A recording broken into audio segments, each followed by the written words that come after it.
Thanks for staying with us. Look in the comments section of any story or even your own social media feed. You'll find lots of examples of adult bullying. Research even shows an increase in the reports of bullying at work. So why are so many adults acting like children? Jennie Cristerna writes about these kinds of topics for Jet Magazine, and she's here with some insight into identifying and dealing with adult bullies. Jennie, thanks for coming in. You and I were just talking. You think when you're a kid, you're done with it.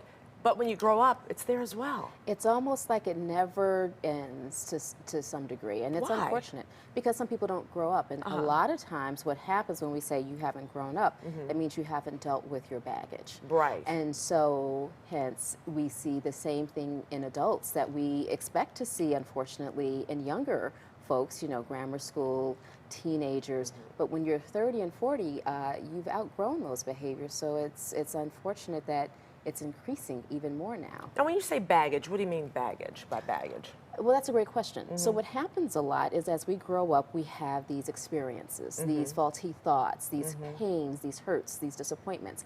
And if we don't deal with them, if we don't process them, if we don't understand how to use them to learn, we end up using them to hurt people because all the cliches as you get older, you start to realize are very true and they come from somewhere.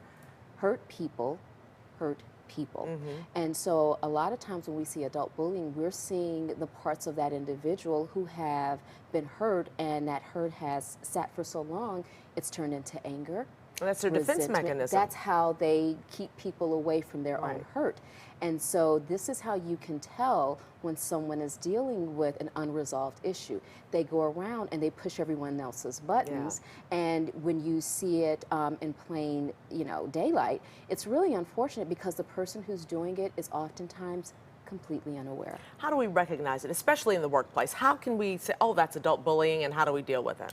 Well, first of all, you want to look at the individual's tone of voice. Are they only picking on certain types of people? Remember, bullies, they determine, they assess, are you greater than me, equal to me, or less than me? Bullies always look for the parts of people that they deem less than them. And they pick on them. And they pick on either that person or that particular behavior. And it's interesting because they think it's weak, when other people may see that as a strength, but that bully feels that it's weak because they themselves experience it as weak. What about jealousy? Is that a part of bullying as well? Oh, absolutely. Why do you get to have something that I can't have? And so here we go back to that baggage, which is I haven't resolved something in my childhood, or I've been denied something, or I feel like something was taken away from me. And so when we see that in the workplace, we usually see that as a misuse of power. We usually see that as being picky or petty, really just honing in on things that really don't matter and making them to be bigger than they are. Now, you mentioned power. What happens when your boss is a bully? Well, that happens a lot. This is why some people are not good bosses or managers. They're better off as frontline staff folks.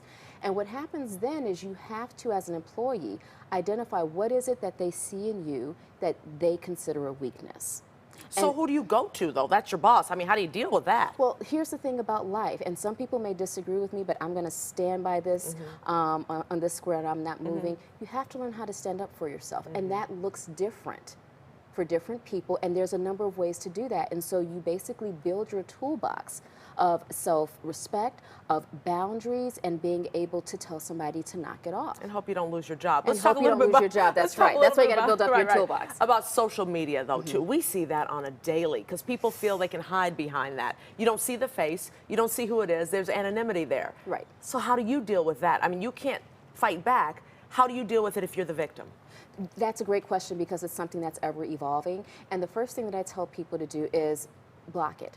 Ignore it. Ignore it. And it's really easier said than done. And so this is when you have to look at yourself, because if it really rubs you the wrong way, what's there that needs to be healed? Yeah, because you must have just a little something in there if it's bothering you that much. It can only bother you if there's a hook. Remember, it's about fishing. People really do go fishing on social media. They're trying to see who's going to take the bait.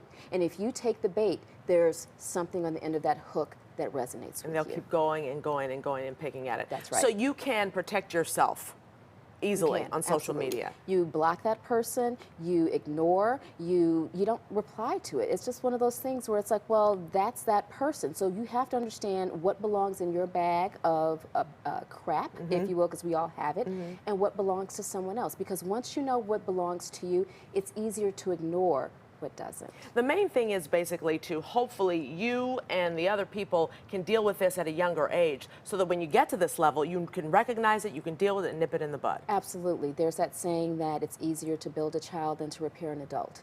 And that's so very true. So if we can help our children face their fears and deal with their bullies, it also, as adults and parents, helps us to address our own fears and our own insecurities as well. One of the main things I find with a teenage daughter is that you have to help build up that self-esteem so that these things are not going to hurt them. They're going to know regardless of what comes at them, they've got themselves together. If you know who you are, no one can tear you down. Yeah, that's the best way to do it. That's right. Jennie, thank you very much. I appreciate it. Very good advice today. Thanks, Ms. Mike. You can find her work online if you want to know more at jetmag.com. Our thanks to Jennie.